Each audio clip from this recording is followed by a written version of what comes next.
So I think community is so important when you speak to the long-term journey. I think I'm very lucky to have been involved in Facebook groups for quite a while, and it started with diabetes Facebook groups. My first exposure, I was at a conference and the speaker said to us, I'm going to ask everybody in this diabetes Facebook group what their blood sugar is. All over the world, within 5 minutes, I think thousands of people had responded to what their blood sugar was right then and there. And so that is just speaks to the power of community. When you feel supported, when you know that you're surrounded by people who are going through the same things that you are going through. And this is true for everything. This is true for whether you're in a parenting community and you're struggling and somebody else might be struggling with the same issue too, or a weight loss community. So I've definitely built into my program this idea of community and peer support because we know how valuable that can be. I'm one person and I necessarily can't be responding to someone every hour of the day, but certainly in a community, you might have a peer that can say, yes, that was helpful for me, or hey, here's something I tried when I ran into this issue. So I love the power of peer support and community. And I've built peer support and community into my program. My 90-day program has a Facebook group, peer support community, as part of the program. Often in our peer support Facebook group, there will be a weekly check-in for accountability. In my one-on-one coaching, I work with my clients every 2 weeks, but often on the in-between, there will be a weekly check-in as well. And it depends on the person and how much support they need. Some people say, no, that's too much. So we can customize that as well. But there's definitely built-in accountability on at least every week or every other week basis. And another piece that can be really helpful for accountability that isn't always for everyone, but can be really helpful at the beginning is tracking food. So that could be as simple as writing it down on a notebook. It could be taking pictures of it and sending it either to the peer support community or sometimes sending it to me if you're in my private coaching. I think my favorite one was I had a client who went on a cruise, and every night prior to the cruise, we had planned what she was going to pick for her nice dinner. But then every night she would send me a picture of the choices and what she had asked the staff to make for her. She was living with diabetes, so she was very cautious of some of the carbohydrates on her plate. And so she'd send me pictures. And that was just some of the most fun for me to be able to see what she was doing and have her show that accountability. And it was helpful for her as well. But often some version of tracking your food can be helpful at the beginning. It's not a forever tool because if you've ever tracked your food before, especially if you've done it in an app, you might find that it gets very cumbersome. So the idea is that we use it for accountability as long as we need it. And hopefully over time, you're learning what works for you.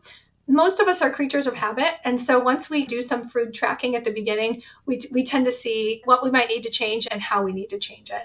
So I do use apps sometimes or taking pictures of food to help people be accountable for what their actions are. Again, not in a punitive way, but in a way that supports the behavior change process and working towards that lifestyle change. And it helps people just to see what they've been doing. Because if you asked me what I ate 2 weeks ago, I don't remember. But if I took a picture of it, or I wrote it down, we can take a look and see what's going on. So another reason that the community can be really helpful is that people then find support when they're facing things that are really common for anybody on a health journey. A common example might be going out to a restaurant with friends on a Saturday night and trying to figure out maybe what dinner to order, or if everyone's going to have a super sugary cocktail and you're trying to avoid it but still have a good time. These are types of things that you can get support from in a community where people are going through some of the same things. Another one might be we might have a big holiday coming up. How am I going to handle, let's say, Thanksgiving? I've had people say, I'm doing traditional Thanksgiving and it's one day. And I've had other people say, here are all the recipes that I've modified for the Thanksgiving dishes. So you can get that type of support because we're all going to go through holidays. We're all going to have a birthday party. We're all going to have those celebrations where we're trying to figure out how do we manage them. And I think my favorite part of this is that when you have a community, you get ideas from all across the spectrum.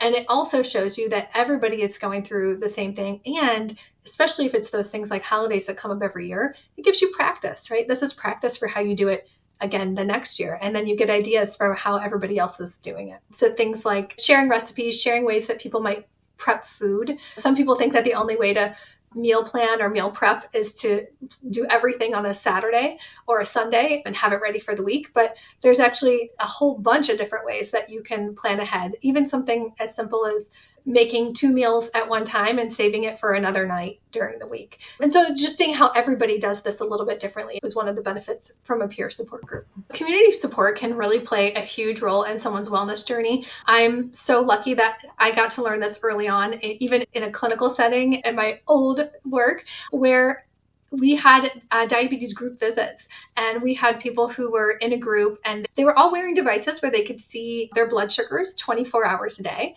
And you could see that there were some people that might have needed extra medication because their blood sugars were higher. Those people sometimes were like hesitant to go on a certain medication, and they might be sitting next to somebody else, but they were sitting next to somebody that said, hey, you know what? I went on that medication and actually I found it really easy to use and it was really helpful for me. So I've seen this benefit of peer support for years, then wanted to build that into my programming. So in my programming, we do the same thing where somebody might see that somebody else has started on a weight loss injection or weight loss medication, and that if they see that they're doing much better because they feel like their appetite is now controlled and they're having a much easier time following a nutrition plan, that peer support can be life-changing for someone else.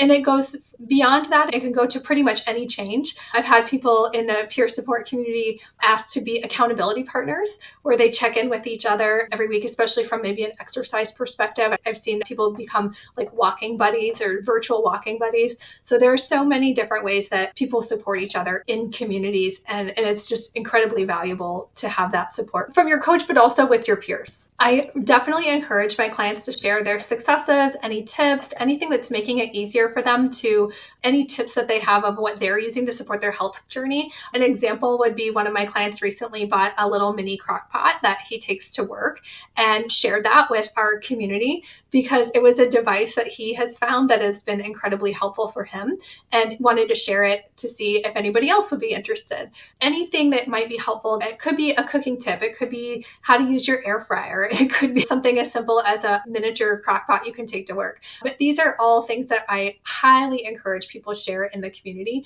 because if you have something that's helpful for you, it might help somebody else. Accountability can be done in so many different ways, but one way that I like to help my clients have some accountability is that we do some goal setting. And that goal setting usually is one small thing they're going to work on. Sometimes that thing that they choose it can be a big thing or it can be a really small thing. An example would be one of my clients recently decided he had done very low carbohydrate nutrition before. He had done ketogenic nutrition where he was eating like 30 grams of carbohydrate a day. And he did it and he had seen success with it, but honestly, he hated it and couldn't stick to it. So when we set his new goal from a nutrition perspective, we set it as at 100 grams of carb a day. And he wasn't sure how much he was eating. And so that meant he was going to have to start looking at some nutrition labels. But in fact, when he did start doing this, we actually were able to see his blood sugars. He lives with diabetes. We were able to see his blood sugars all come down into the target range within about a week and a half. So it's really cool that setting a goal with someone that's realistic and doable for them is so impactful. And that goal we might check on in a week, or we might check on in 2 weeks. It's something that you think is doable for you. Of course, if I had said, okay, how do you feel about trying this 100 grams of carb a day? How confident are you that you can do it? If he would have said, I'm not confident, I said, okay, throw that goal out the door. We got to start where you feel like this is something you can really do.